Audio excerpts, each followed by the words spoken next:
Hey guys, Jesse Helmendeiler with TREBEL Wellness Solutions. Today we're going to go over the front squat.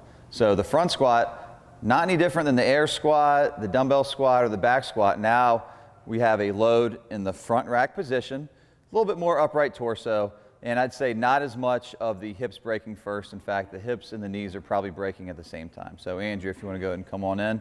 Andrew has been checked off on his elbows up wall squat test.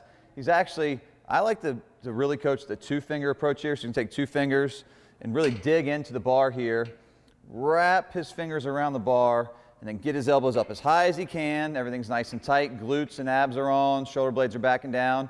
This bar is setting nice, good front rack position here, about as close as he can get it to his neck without, cutting off his breathing. Let's go ahead and back it up a second for us. Yeah, there we go. So back it up. Needs to be able to clear any of the J hooks. Elbows are up as high as he can. Simultaneously, the hips are going to go back, the knees are going to break. He's going to go down, hip creases can get below his knee, and stand. Go ahead and do about 4 more, please. At the bottom, we like to cue the elbows are up.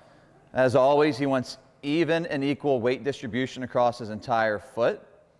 The knees are tracking out beautifully, and that spine is staying. He's trying to really arch the spine. What we don't want is any rounding of the spine. Beautiful. When he's finished, you can go ahead and rack the bar.